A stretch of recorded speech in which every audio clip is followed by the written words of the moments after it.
स्वागत है आपका मेरे YouTube चैनल इकॉम विद सागर में। आज मैं आपको दिखाने वाला हूँ कि अमेज़न पे कैसे कोई भी प्रोडक्ट लिस्ट हो सकता है। पिछले वीडियोस में हमने दिखाया था कि आपको अगर अमेज़न सेलर अकाउंट ओपन करना है तो उसके लिए क्या क्या रिक्वायरमेंट रहती है। तो आज हम देखेंगे कि प्रोडक्ट लिस्ट कैसे होता है। प्रोडक्ट लिस्ट करने के दो मेथड होते हैं। हम सिंगल सिंगल प्रोडक्ट भी लिस्ट कर सकते हैं और एक साथ 40-50 प्रोडक्ट जो कि बल्क में होते हैं वो भी लिस्ट कर सकते हैं। सिंगल प्रोडक्ट आपको लिस्ट करना है तो यहाँ से आपको अमेज़न सेलर सेंटर लॉगिन कर लेना है। फिर यहाँ लेफ्ट साइड में 3 लाइन होगी, वहाँ पे क्लिक करना होगा और उसके बाद ऐसा ऑप्शन आ जाएगा, वहाँ पे कैटलॉग में जाके ऐड प्रोडक्ट पे चले जाना है। ऐड प्रोडक्ट में जाएंगे तो नया टैब ओपन होगा। फिर आपको अपना रिलेवेंट कीवर्ड सर्च करना है। जैसे कोई शर्ट की लिस्टिंग अगर हम करते हैं तो यहाँ पे डालना होगा शर्ट फॉर मैन और यहाँ से सर्च कर लेना है। फिर यहाँ पे आपको दिखेगा कि कौन सी लिस्टिंग इस रिलेवेंट कीवर्ड के लिए है। हमें नई लिस्टिंग क्रिएट करनी है तो यहाँ पे जाना होगा क्रिएट अ न्यू लिस्टिंग। यहाँ जैसे आप जाएंगे तो आपको नया टैब ओपन होगा।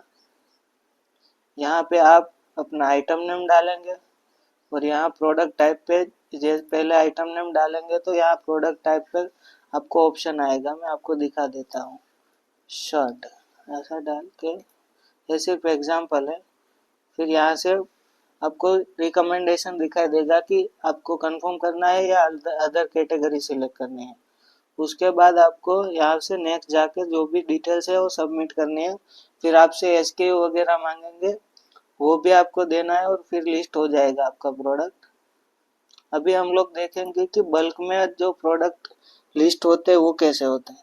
उसके लिए आपको अमेज़न सेलर सेंटर पे वापस आ जाना है। फिर यहाँ से 3 लाइन से कैटलॉग में जाकर ऐड प्रोडक्ट्स वाया अपलोड पे जाना है। तो यहाँ पे विंडो ओपन हो चुका है। फिर हमें इसके लिए एक्सेल शीट चाहिए होगी। एक्सेल शीट डाउनलोड करनी होती है। यहाँ से आप लोग कर सकते हैं डाउनलोड ब्लैंक टेम्पलेट। यहाँ पे ऑप्शन होता है कि आपको क्या अपडेट करना है कि अमेज़न में कैटलॉग में है उसी में लिस्टिंग करनी है। तो हमें करना है list product that are not currently in Amazon catalogue, मतलब हमें नए प्रोडक्ट की लिस्टिंग करनी है। तो यहाँ से डाउनलोड प्रोडक्ट स्प्रेडशीट कर लेनी है और यहाँ पे आपको अपनी कैटेगरी डाल देनी है। जैसे कोई डिश रैक हो गया तो डिश रैक डाल देनी है आपको। शर्ट हो गया तो शर्ट सर्च करना है। यहाँ से सर्च करेंगे तो यहाँ पे ऑप्शन आ जाएगा, ये हो गया ड्राइंग रैक डिश रैक में। तो यहाँ से सिलेक्ट करना है। आप दो से ज़्यादा, दो तीन जितने भी कैटेगरी हो एक साथ सिलेक्ट कर सकते हैं।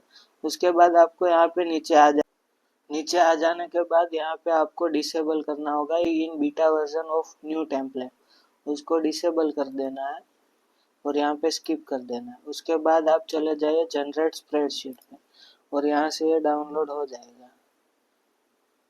हमारे पास ऑलरेडी है तो हम डायरेक्टली ओपन कर लेते हैं और चले जाते हैं यहाँ पे। इस तरह से कुछ स्प्रेडशीट होगा। हमें सारा डेटा जो है वो टेम्पलेट में डालना होता है। जो भी हमारा लिस्टिंग होता है वो सारा डेटा टेम्पलेट में जाएगा।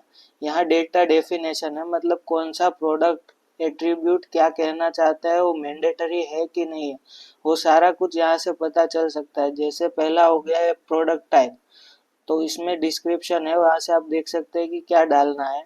और यहाँ पे लिखा है लास्ट में रिक्वायर्ड, ये रिक्वायर्ड है या नहीं ये सब लिखा हुआ है यहाँ पे। ये जो रिक्वायर्ड है वो मैंडेटरी होता है, हमें वो ऐड ही करना पड़ता है तभी जाके हमारी प्रोडक्ट लिस्ट हो सकते हैं। तो टेम्पलेट में चले जाते हैं। यहाँ देख सकते हैं product type seller SQ brand name update delete.